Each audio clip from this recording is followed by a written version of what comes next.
What's going on, brother? What's up, guys? Welcome back to another episode of DDE. Tim is in the F12 currently. He's been in the F12 for almost 2 days straight now.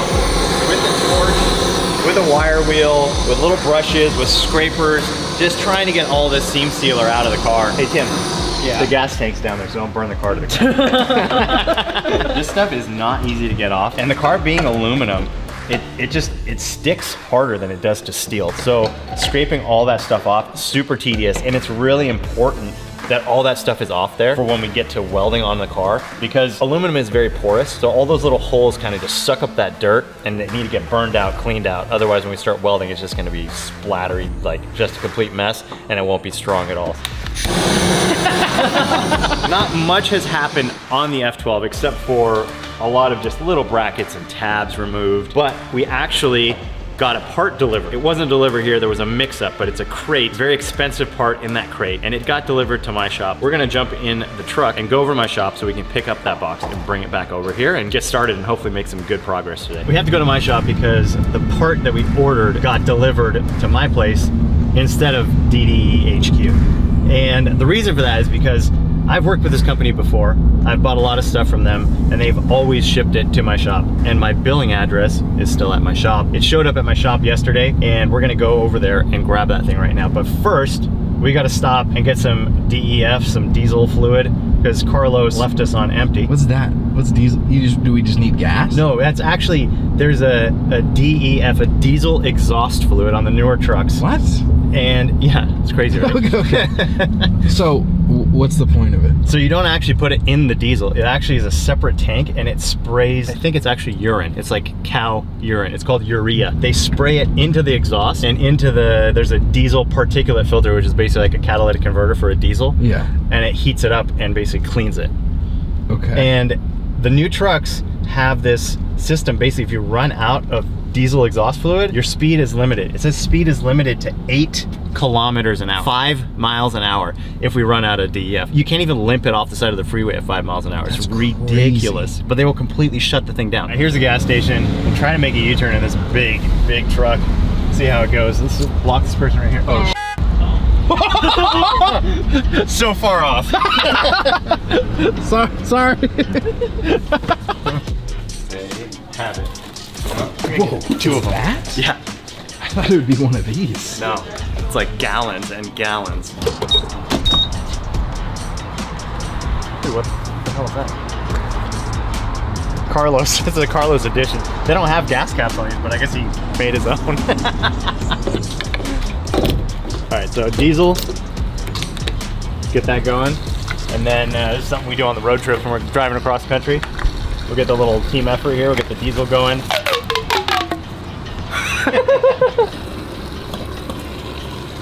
Yeah, oh, it's leaking on me. Ah, it's a cow pee on your feet. Oh, man. It's on my arm. It's on your arm, Tim? Yeah. Get that off you. Clean as a whistle. All right, good enough. Let's go. We are just pulling up to my shop here. Gonna open up the door. Tim, you mind getting the door for us? Yeah. This part just got delivered last night, and it was man, what did it take? 8 or 9 weeks to get this thing. So I had to work with 2 different companies to make this one part. Basically, there's the outer housing, and then there's the internal part. 2 different companies work together, get it all built up for us. It was pretty expensive. It was nearly $10,000 plus shipping, so probably over 10 grand. I'm excited about this part. This is the first big part for the F12 build, and this is something now that we can actually start fabricating parts for and building a mount for it and getting it into the car. So I'm excited about this. Let's go check it out. Dude, I am hyped. Mike told me this was one of the most important parts to getting this car on the road, so I can't wait till we can actually start getting it in there, dude. Yeah, I know, right? It's like there's a lot of tear down, a lot of little stuff, but now it's like the first new part for this build. So pretty special moment. Here, oh, dude. What? What's up? Look at the side of the box. Oh, shoot. Oh my God. Dude, Jeffrey. Who dropped this thing off? My landlord was here yesterday, and he said they delivered it. He said like the corner was dinged up, but that looks like they smashed a forklift through it. Tim, can you grab the drill? Yeah. I think it's Phillips. Bro. Yeah. Well, this is our custom-made quick change diff that's gonna replace the factory transmission in the F12. And well, I don't see any damage on the side of it. Like if this thing fell off of a truck or a forklift hit the side of it, I mean, I see a dent right here from this snout. Yeah. But it's not terrible. It's not like through the side of it. On the side, the CV flange.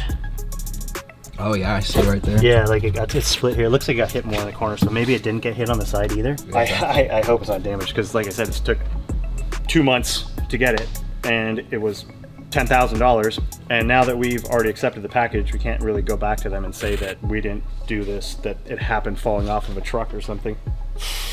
Well, I guess it kind of is what it is right now. We'll get it back to the shop and open it up and check it out. So yeah, that's disappointing.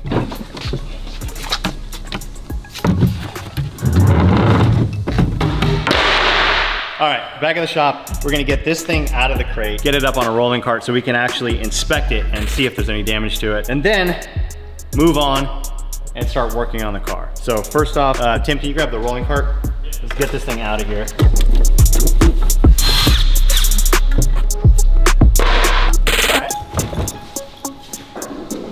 Dude, that thing is not light. No. Well, I don't see any damage right now. I'm really gonna have to just get a dial indicator and basically check the run out. So I'll have to make a bracket, put a dial indicator on here and spin these and basically see if there's any wobble in it at all.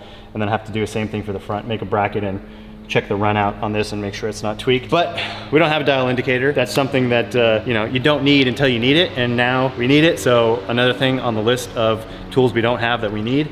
But we have the diff now, whether it's damaged or not. This is the diff we're running in the car. We're gonna start mocking this thing up, making sure that it's going to fit into the car without having to cut out a lot of stuff. One of the biggest things actually is the fuel tank in the car. It kind of comes over the top here. So if that's the case, we're gonna have to look at doing a lot more work. We either have to cut the ears off of this thing and look at mounting it in a different way, or put a fuel cell in the car, which I do not want to do right now. So let's mock this thing up and see how it fits in the car. I feel like I'm wheeling a patient in for surgery or something. Look at the doors closing behind us. Oh no. Dude, basically, from what you're telling me, this is gonna be a lot of work. It's very, very different than all of the quick change diff mounting that I've done before. So this subframe is just massive because it had that transaxle in there before. And basically a transaxle is both the transmission and the differential all built into one unit. We're replacing that whole transmission and differential with just this differential. But this diff is a bit taller. It's kind of awkwardly shaped. We'll have to set it in here and figure out where it's supposed to go. I think the first thing we're gonna do is probably pull all the factory suspension and brakes off of here, because it's gonna make it a lot easier to mock up into the chassis, pull it in and out. We're not gonna have to worry about any of this stuff. The patient is going to live. Good news, guys. We're gonna patch this thing back together somehow. Ready?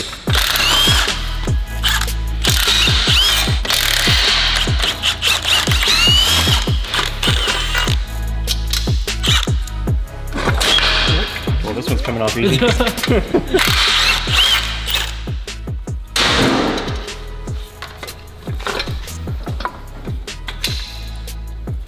It's like it's stuck on the upper. Maybe we need to lift it up more.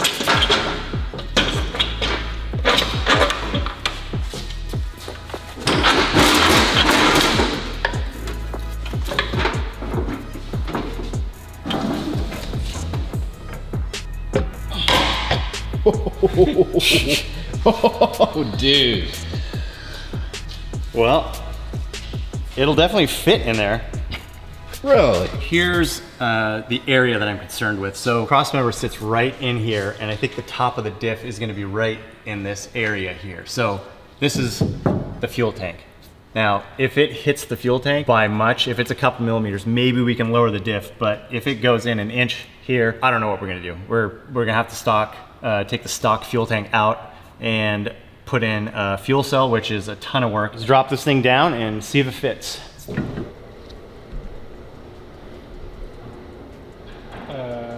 Hold on. Need a them forward Yeah. a bunch.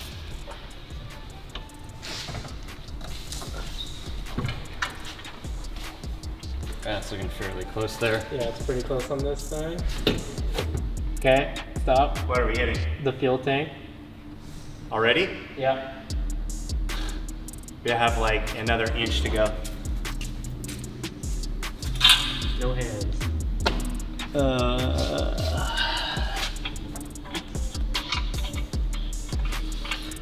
Yeah. Well, you grab a flashlight and see where it's making contact. This isn't very good. Well, that is definitely not going to work with those mounting ears. Even if we drop the diff down, we still wouldn't have anywhere to build brackets above there to hold on to that point. So we're probably gonna have to machine those ears off and then just figure out another way to mount the diff, because yeah, that's not gonna work. And I don't wanna do a fuel cell right now. Well, that's disappointing. I thought this was gonna go on a lot easier. I'm going to take a couple measurements, see how much room we have here, and that'll tell me how much I have to take off at bare minimum off of there, and I'll see if I can just knock those ears off of there and then find other spots on the diff to be able to make the mounts to hold it in there. That would be the easiest way and probably the best solution for now. So I'll grab the tape measure, see what we can do, drop this back down, measure those ears, and make a decision. Well, this is disappointing. This is the second huge hurdle that we've had already, even in the early stages of this build. Now, I knew it would be difficult. No one's ever done this to a Ferrari before. This part was never made to fit into the subframe or the car at all. And we just have to keep going, rolling with the punches and figuring out things as they come to us. It's just part of the challenge of building a custom car. So we just got the rear subframe up on the fixture table. So the fixture table is a machined flat piece of pretty thick steel, so it won't warp, it won't move around, so you know that everything is flat and square. So to hold this in place, we're gonna need to build something, brackets, mounts, something to hold it square to the table. And I'm thinking we might actually build it upside down. So we'll use these factory mounting points that are machined flat to bolt directly down to the surface of the table, or add shims as needed to raise this up, or in effect lower it down to the diff. And the diff has these flat machine spots on top. So, well, we know these are square. That will allow us to basically bolt this directly to the fixture table, and then we can kind of move everything around as far as twist. But we know that we're working with something that's flat and not working with something that's wobbling around, trying to hold it and figure out if we actually have it squared up in the car. All right, so we've got the new quick change diff kind of in place with the subframe.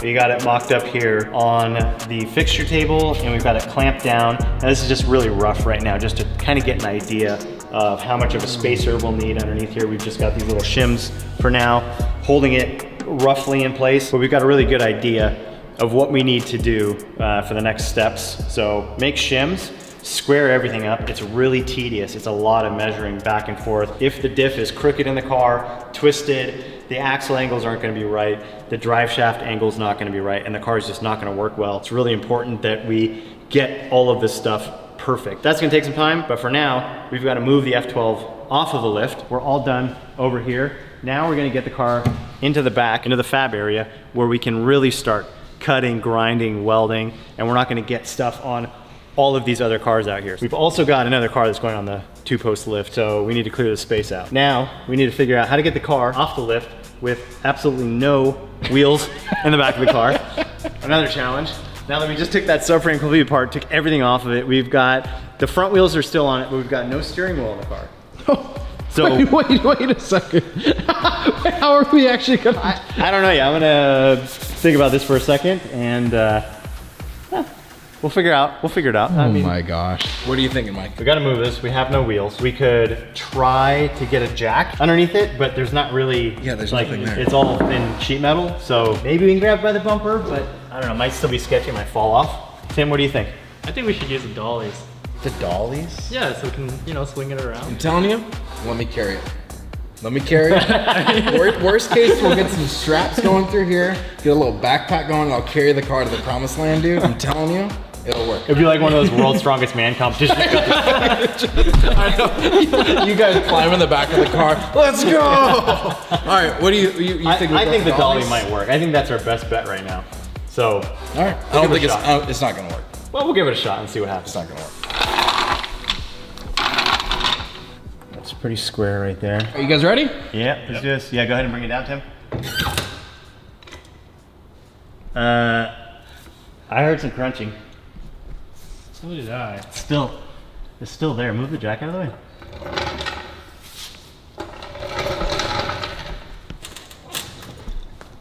Doesn't sound very happy. It's holding for now. I don't know if it's gonna hold when we start rolling it.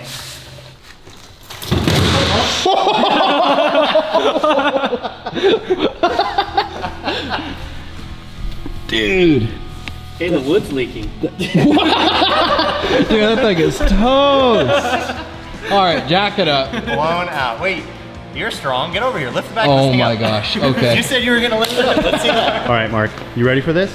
I don't Did you know, stretch? actually. No. Did you do CrossFit this morning? I did actually. I'm sore. All right, here we go.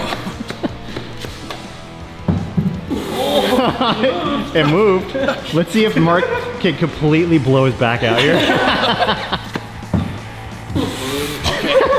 All right, never mind. This may be a team effort. All right, 3, 2, 1.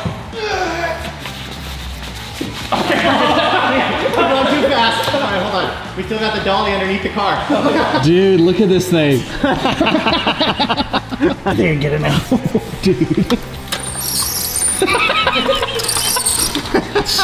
Dude, the dolly's got stance now. Dude. So do we just drop it?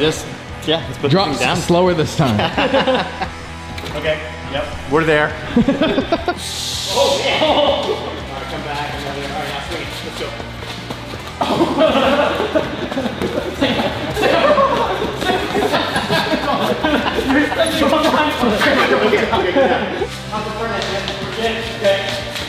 Final push, guys. Come on. Let's go.